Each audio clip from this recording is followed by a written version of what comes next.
His knees burned, but it was a pleasant sort of burn, one that meant he was working, expending energy, moving, and any unpleasantries that came along with it were drowned out by the sensation of the wind whipping at his clothes, brushing past his cheeks, and attempting to get at his hair beneath his helmet, and as he flew down the road.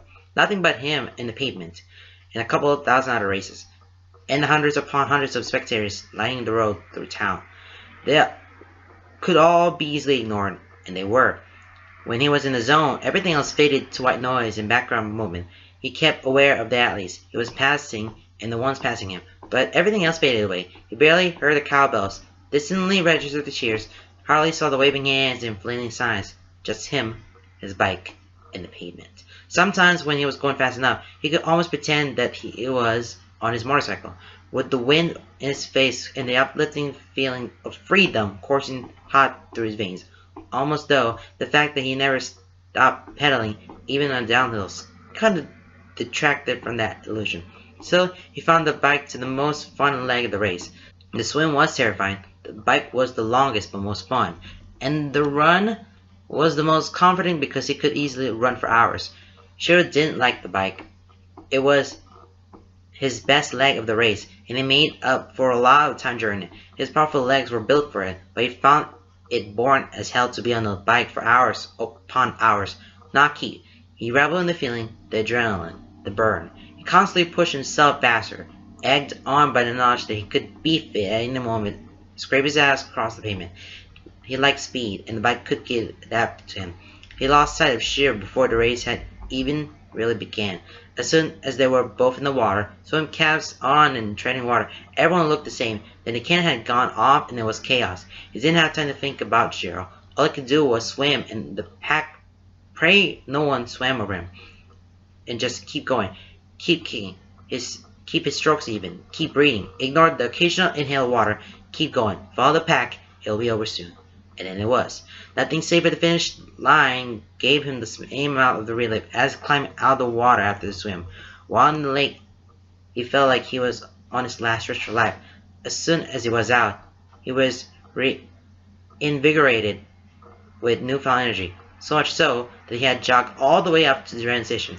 If he got an even bigger boost of energy from seeing Paige and Lance cheering him from the sidelines, well, he wasn't going to tell them. Despite having all the time in the world to think, he blissfully didn't. When he was in his zone, his mind went blank, like white noise, a state of static nothingness, nothing besides the physical strain and drive to keep going. He fell into a pattern, and able to stop his moments, even if he wanted to. Just keep going. Occasionally, he had to remind himself to eat and drink to stay on top of his nutrition, but even that was like clockwork, drilled into him by Laura's training. He stared at the road, he stared at the scenery, at the rolling New Zealand hills, and his mind remained pleasantly hollow and content.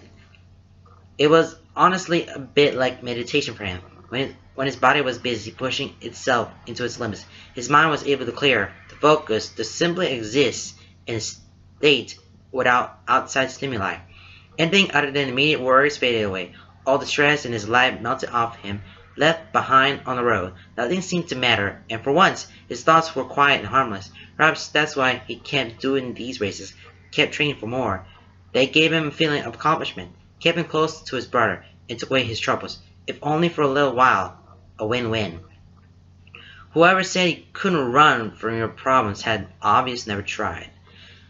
But while his mind stayed blissfully blank while he was on the outskirts of the course, his thoughts started buzzing when he got closer to town again.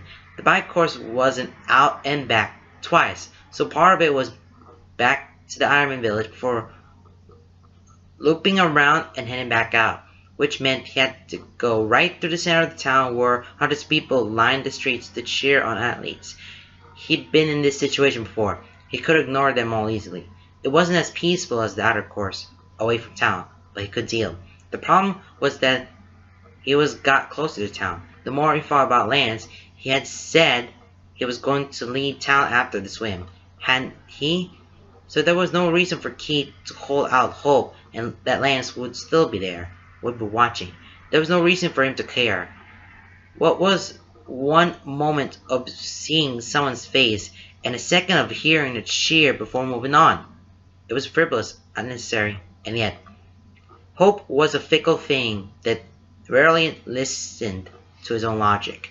As he reached the strip where volunteers stood along the side with rose bottles, he held out his hand, swiping the bottle of water from the man who jogged alongside him for a moment. He immediately popped it open with his teeth, squeezing into his mouth before dumping some down his back. The sun was high in the sky now, and despite the wind, it was far too warm for comfort. The water, though lukewarm at best, was a blissful relief. He tossed the bottle to the side in the dump zone. He got a little disoriented when he realized he was scanning the crowd for familiar faces and shook his head, focusing back on the road. It didn't matter. It didn't matter. It didn't matter if his friends were there. They were just a momentary distraction. This race was all about him and the road in the distance. It didn't matter. It didn't. Eve! His head snapped up, eyes wide and frantically searching the sidelines until Lance was practically jumping up and down, a wide, bright smile that sent something shooting right through Keith's chest.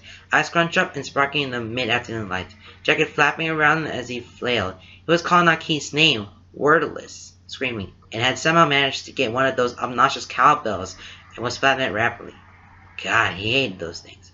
But he didn't hate it when Lance did it. He nose pitched next, sitting atop Honk's shoulders, holding up a sign that read, "Gotta go fast," like the little dork she was. Honk was cheering, too. Friendly smile, wide, and balanced from foot to foot. Pitch swaying precariously above him.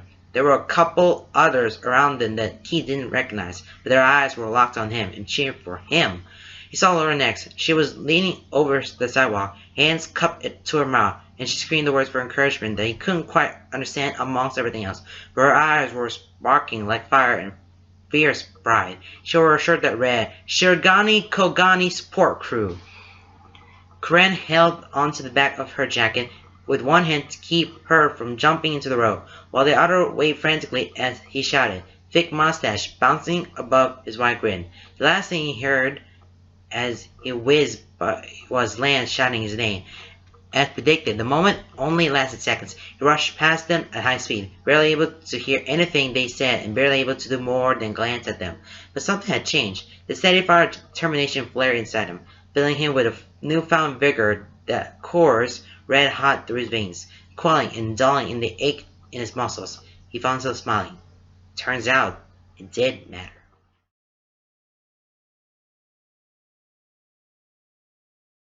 Keith was running on autopilot. He started his run out strong, despite his legs feeling like jelly, and once he had gotten out of town, his run had slowed to a more consistent jog, which he had held for nearly 10 miles before he had slowed into the pace that could barely consider above a walk. From there, it didn't take him long to give up the act and just walk. He was headed out of town again. The run course ran along a similar route as the bike in and out of town, but much shorter, and it was 4 loops total. The 2 bands on his arm were heavyweights, reminders that he still had half the run to go. He was headed out of town, the sun getting lower and on the horizon. The crowds had thinned somewhat since midday, but there were still quite a few people around. His friends had moved around to different spots, so it was hard to keep track of where to find them. He stopped trying. He was tired, drained, body aching, and mind sore. He was at the point in the race where he started to question why he was doing this at all. Regrets ran rampant while he berated himself for choosing to do this. He just wanted to stop, to sleep, to rest. Yet he kept going, feet moving one in front of the other like constant clockwork, and it would stop even if he told them to.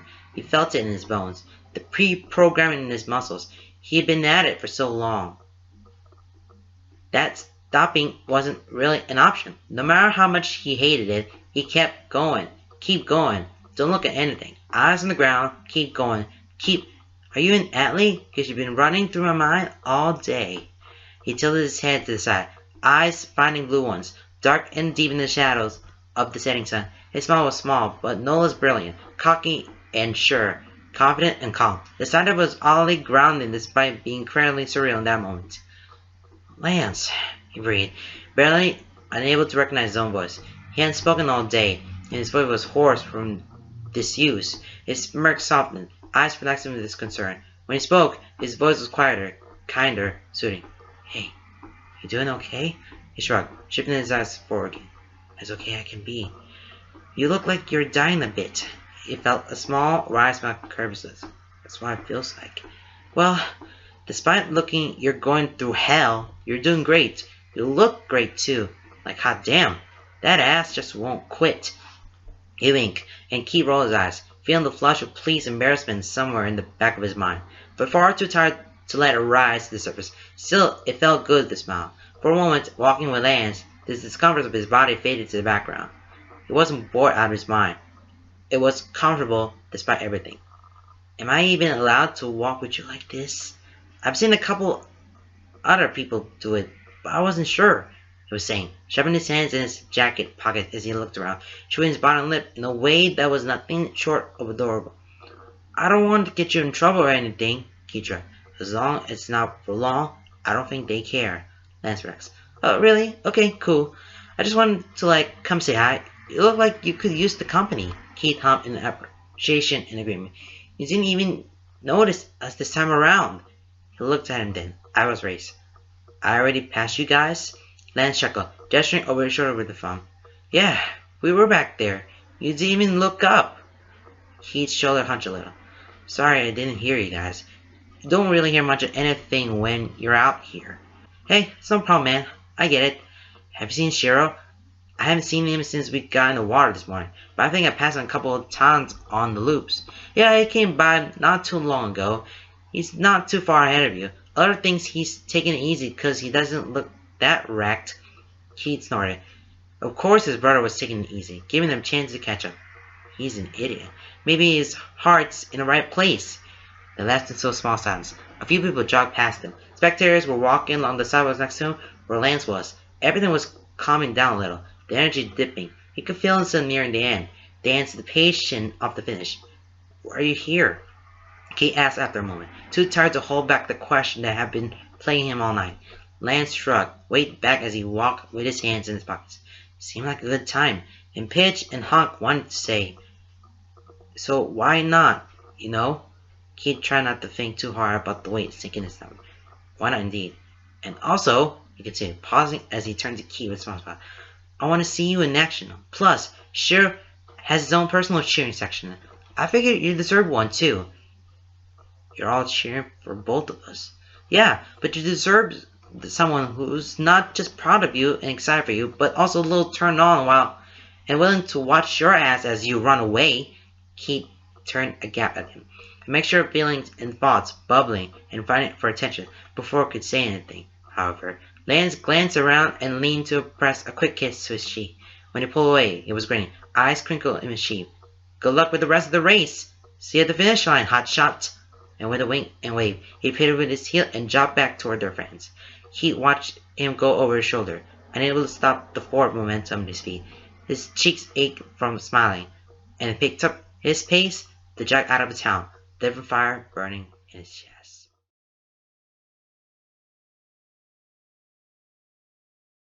When Keith was 24, his brother proposed to Allura. He was happy for them, he really was, but he knew it meant Shiro would move out, and he'd be on his own for the first time. He didn't like being alone. Being alone meant he would have to start living for himself, which was daunting. He had gotten good grades for his parents. He had bottled up his mourning to comfort Shiro. He had gone to the college Shiro recommended. He had majored in physics because that's what his teachers said he was good at. He was looking at grad schools because Allura had suggested. He stayed up all night thinking about it, and he was hard-pressed to come up with any major decisions he had made in his life that were made because he wanted it. He hated school, he hated college, he hated physics. The only thing that had been his own decision was to train for triathlons.